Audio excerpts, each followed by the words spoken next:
What is up, everyone? Welcome back to another Salt and Pauper Saturday video. Today we are bringing back an old fun deck from Lackey's that was an absolute blast to play, but got a little bit of a bump with some of the new cards. So let's hit the intro and check it out.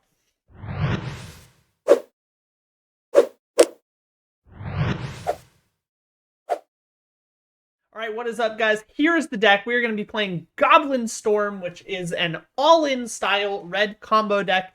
Lackey's did play an updated version. This is a little bit different than that one, just because I prefer to play it a little bit more stormy than just kind of an all-in red.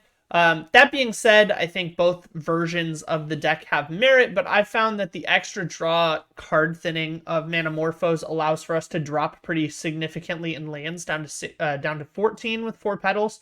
And overall, I've had a lot of success with this version of the list. Very, very fast kill turns, definitely capable of swinging for lethal on like turn 2. I found the often was presenting a lethal threat on turn 3 at the very latest. So got a couple of really cool games for you guys. Let's jump in to match number 1. Alrighty, match number 1 against JJ Riz 175. Unknown opponent on an unknown deck. This is an okay hand. It's not exactly super stormy, but we do have 3 mana into a Matron, which gets us a name sticker goblin for the big mana turn. This deck has a lot of explosive potential, especially with these matrons as tutor effects. So we're going to run with this hand and see what happens. Opponent opens up on a floodplain, so could be on Jeskai Ephemerate, could be on Familiars. We're just going to lead on a Tomb Raider. They show us that Godpharaoh's Faithful, so now we've confirmed it's on Familiars. This is going to be a very, very tough matchup, but hopefully we can show you guys a couple of really awesome burn turns.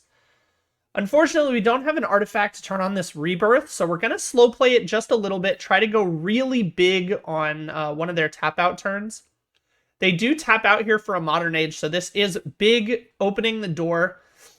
So far, opponent has no idea that we are what we are, so they're just playing it like they would against mono red, being conservative and gaining extra life. Fortunately, we're going to have a bit of a storm turn here. We're going to play the synth we drew, Rebirth. Synth shows us another synth and then another Rebirth. So we get to play both of those into a Bushwhacker using that Brightstone ritual. Unfortunately, we were 1 mana off of playing the name sticker goblin we revealed to the second synth. But still a huge turn. We're able to swing with the Bushwhacker. Opponent plays an Archaeomancer and gets a snapback, but is tapped out again. We're able to play a second Bushwhacker and blitz them down.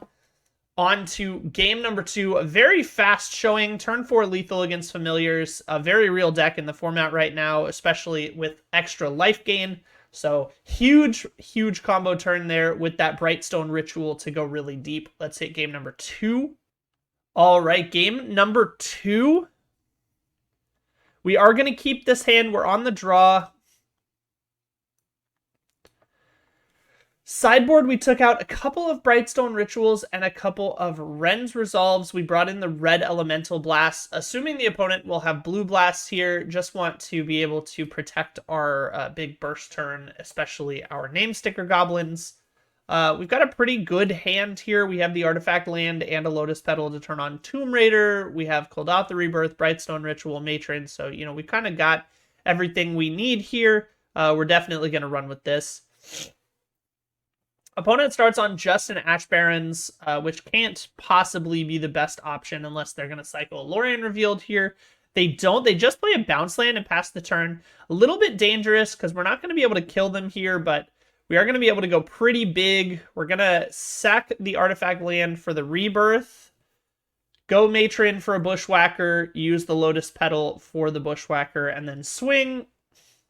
And that way we have land second Bushwhacker to finish the job.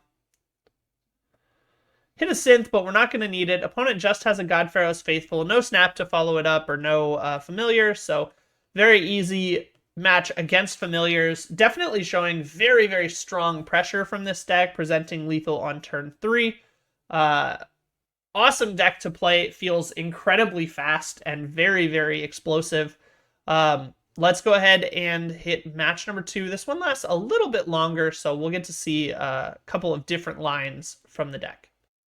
All right, match number 2 against Aoki's. This is a pretty good hand. We have a very stormy hand with a Brightstone Ritual, Manamorphose, and a Rebirth. So we've got a lot of mana available to us here. We do have Lotus Petal to turn on the Tomb Raider, so we're going to keep this and run it. We are once again on the draw. Opponent plays Nested Shambler and a Vault of Whispers, so very clearly on Mono Black Sacrifice, a deck that has come back a little bit. We're just going to swing in. Opponent chump blocks, which does confuse me there, but they have an Extract a Confession to make us sacrifice a creature. Still very strange. Definitely not a good card against us normally. We don't hit the land, but we have double Brightstone Ritual, double Manamorphose, so we just go for the Kuldotha Rebirth and hold. We're going to play the Brightstone now to try to combo off here. We're going to Manamorphose. We hit a Matron, which is big because we have a second Brightstone Ritual. We're going to Matron for the Bushwhacker. Very common line in this deck. We're going to use the Brightstone to play the Bushwhacker and get in for a bunch. This is an attack for 12 on turn 3. Opponent just chump blocks and then sacks for a Deadly Dispute. Probably digging for either a whole bunch of blockers or something like a Suffocating Fumes.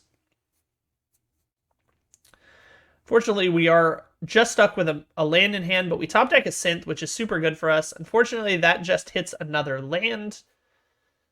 That is a little bit of the problem with this deck, is if you don't present lethal right away, you kind of fizzle out a lot. Top decking a Rebirth, though, is great for us here. We go Rebirth into another Synthesizer, which is about as good as you could ask for, into a Reckless Lackey. But now the game is going to slow down a little bit as the opponent is going to start putting up a whole bunch of blockers, and we don't have a way to get through for lethal yet. Opponent is going to keep drawing cards, though, which is pretty bad for us. Fortunately, we can start sacrificing the Synthesizer and the Lackeys. We hit a Ren's Resolve, which is pretty good. We hit our 5th land drop, and we do have a Reckless, but we hold 3 mana open so we can explode a Reckless Lackey at the end of the opponent's turn. They do attack us, so we're just going to block and then sacrifice. Draw a card, get a treasure. We hit a Matron, which is exactly what we needed. Now we can go ahead and cast the Lackey, play the Matron, get the Bushwhacker, kick the Bushwhacker, and swing in for ideally lethal here. Opponent only has 6 blockers, so we are going to be able to get in for 10 here. Unless the opponent has a removal spell or something like that. Opponent does have a removal spell here, so I want to stop just for a moment. If the opponent doesn't attack there and is able to block with the Mortician's Beetle, they actually have a lethal crackback, which is actually kind of crazy. They have the cast down, but they're still taking 10 damage, so this is a GG to the opponent. Little bit close. They definitely almost stalled the game long enough to get an advantage, but we were able to hit one of our tutors and just kind of string together some good draws off the top. So good game there. Let's head to game number 2. All right, game number 2 against Aoki's. This is another solid, keepable hand. We go ahead and take out a Tomb Raider and a Brightstone Ritual. We bring in 2 Ground Rifts. We saw that their game plan is a little bit of a board straw strategy, so we're going to play around a Ground Rift. We actually start with one in our opening hand, so hopefully they're able to get us through. And let's go ahead and run it. Opponent starts on a Shambling Ghast, which is actually not as good as it would normally be against us because we have a Reckless Lackey, which has first strike, so the -1/-1 is not going to be able to trade. They're just going to take 1 here. They play a whole bunch of 1/1s, so we are going to slow down a little bit. We get to lead on a Reckless Impulse here. We see a Matron, which is pretty good. It means that we're almost certainly going to go for the Rebirth into Brightstone Ritual next turn. We have a Blast Runner also. Let's go for the Synthesizer. We see another Brightstone Ritual, which is huge. We're going to Rebirth. We see a Name Sticker Goblin, so we're going very, very big on this turn here.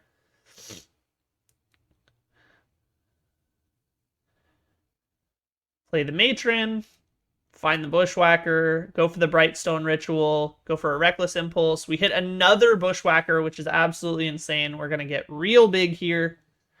Double Bushwhacker into the Ground Rift to stop him from blocking on any cards. Obviously, the opponent can play a Deadly Dispute or a couple Village Rites to sacrifice those Shambling Gas, kill some of my X1s, or sacrifice the Link Breakers to get 1/1 mercenaries that can block, but the opponent just scoops. This is a massive attack on turn 3. This just shows how big this deck can go and was a great way to round up our future games. This deck is horribly explosive and is utterly terrifying. I think Reckless Lackey was a huge hit for this deck. It allows us to drop some of the 2-mana exile draws in order to play more Goblins, which gives us more mana with the Brightstone Rituals. So now we can go huge on the Brightstone Ritual package, and really, really like this deck. The Matrons seem very, very good in order to just find us the Name Sticker or the Bushwhackers we need. Deck's just a lot of fun to play. All right, so once again, guys, the deck is a ton of fun to play. Here's the list. The link will also be down in the description, and I will link Callie Kai's video to the original concept of this deck down there as well. I hope you guys enjoy. Give it a try. This deck is super, super fun. Not quite as good to play in paper because of the Name Sticker Goblin difference, but it does still work in paper. I've played it there as well and had a lot of fun with it, so I hope you guys enjoy, and don't forget to like and subscribe. We will be continuing our Pauper versus the World challenge in some upcoming videos, so I hope you guys enjoyed that one. If you haven't seen it yet, go check out my Pauper versus Modern video from last week. I'll put that link up here somewhere, and thank you so much for watching. As usual, guys, good luck in your leagues, have an awesome day, and goodbye forever, unless I see you next time.